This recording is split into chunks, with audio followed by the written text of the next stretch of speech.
બટેકાની wafer બનાવવાની છે. Wafer બનાવવા માટે આપણે નવા નાસ્તા ટાઈપ બનાવવાની છે. તો આપણે એને છાલ ઉતારી લઈશું. આપણે બટેકાની છાલ ઉતારી લીધી છે. તો આપણે હવે એની વેફર પાડીશું. આપણે હવે વેફર પાડીશું. વેફર આપણે આ રીતની પાડવાની છે. બહુ પતલી નહીં, બહુ જાડી નહીં, મસ્ત વેફર પડે છે.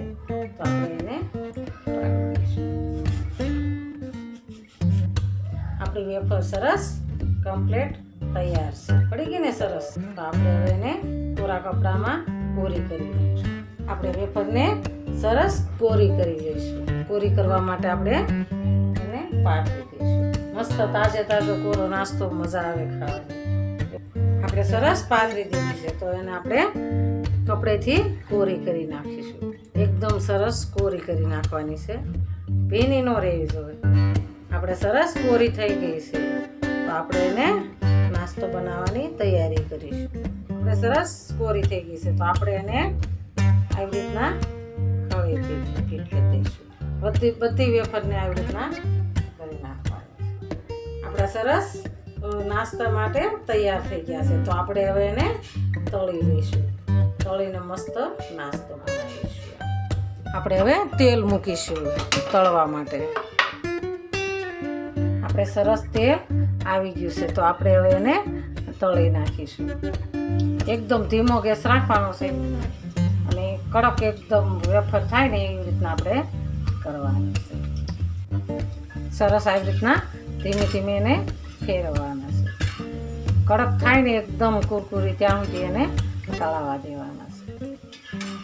કુરકુરા થઈ જાય ત્યારે જ ઉતારવાના. ધીમા ગેસે ધીમે ધીમે તળાવવા દેવાના છે. આપણે સરસ કમ્પ્લીટ કુરકુરી થઈ ગઈ છે. તો આપણે એને ઉતારી દઈશું. તો થઈ ગઈ ને સરસ કુરકુરી. ચાલો આપણે ઉતારી દઈએ. તો આપણે હવે એને ઉતારી લઈશું. સરસ બહાર કાઢી લઈશું. પછી આપણે બીજી એડ કરીશું.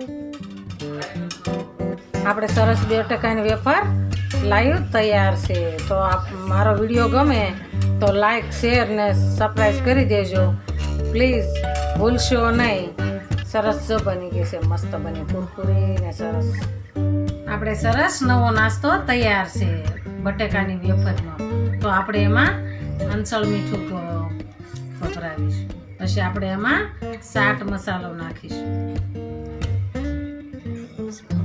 એમાં આપણે ધાણા જીરું થોડુંક વપરાવીશું, નાખીશું.